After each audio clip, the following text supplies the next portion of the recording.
For nearly 2 decades, the Republican Party has been held hostage by a group of mercenaries. Over the years, their power has grown stronger, not weaker.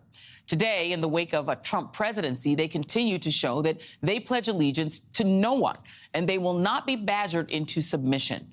What they have proven is that this remains an ungovernable and ungoverning congressional Republican Party. And then there's Marjorie Taylor Greene, who has proven something else, that there is a brand of political arsonist who is willing to sell out to the establishment, whether it's cozying up to the president of the United States, even to the point of promising him QAnon forces to overturn his election loss, or allying herself with the man who is numerically incapable of becoming Speaker of the House, in exchange not for some grand conservative principle, but for power for herself, for committee assignments. In short, this experiment has proven that this former literal troll turned congresswoman has only one kind of MAGA principle: an unslakable thirst for power. Joining me now is former Republican congressman and former advisor to the House the House January 6th Committee, Denver Riggleman. Great to see you. And you tweeted something earlier that got us to really start bugging you to come on tonight. You tweeted, the irony of this is stunning. McCarthy's narcissism and fecklessness put him here. You can't always be the outside spoon with crazy. I feel like that needs to be on a T-shirt. I mean, talk about this, because the thing about it is, no, it's a good line. I might, if I steal it, don't sue me. It'll be on the shirt. The thing that's so wild about it is that Kevin McCarthy went out of his way to let the insurrectionists off the hook. He himself voted against certifying the Arizona electors. He participated and he enabled them. It got him nothing. His bending the knee for Trump got him nothing. How do you read all this? You know, it's like, I used to be a bouncer for my dad's bar, Joy. And I remember, he would look at me and say, Dan, I was guarding the door, and he'd say, hey, he goes, Dan, hey, son, he goes, I don't know if we should let that guy in. He looks like he's one scoop short of a sundae, And I think what you have is a lot of people who are, one scoop short of a sundae are making decisions in Congress right now. But the thing is, this might be unpopular, what I'm about to say, but I don't know if we can blame the congressmen or women specifically. I think you got to also look at the voters. They're doing what the base wants to do. And I'm a Republican, right? I was a Republican, right? I had to deal with this.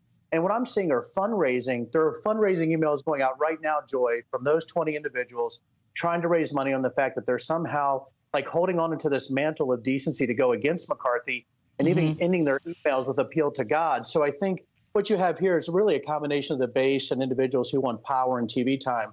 And that's why you're seeing the crazy in Congress right now. Well, I think I like that you said that, because we always try to make it sound like these members of Congress just exist in a vacuum. People are voting for them. And the Republican base at some point stopped wanting actual policy and stopped wanting things out of Washington. They just want the theater of owning the libs. And so they are doing what their base apparently wants, right? Because they get reelected doing it. But they're also getting the support.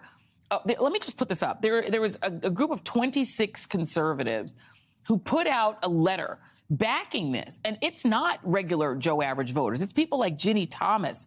It's people like Cleta Mitchell, who helped in the insurrection.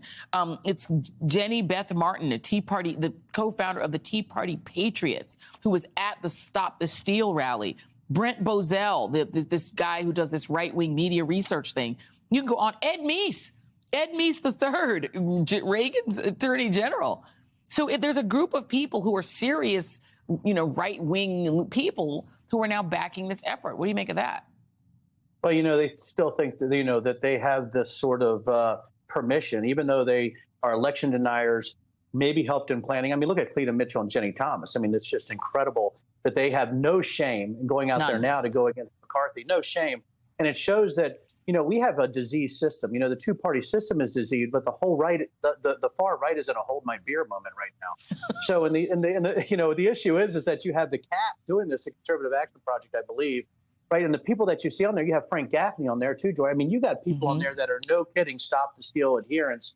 Some of them QAnon disciples. We know that even from the Jenny Thomas text messages. So at this point, do we take them seriously? Well, we have to, because the base would take them seriously. And if they're using this hyperbole and outrage and this sort of idiotic country fried crazy, right, to do these type of things, a lot of that is coming from the base.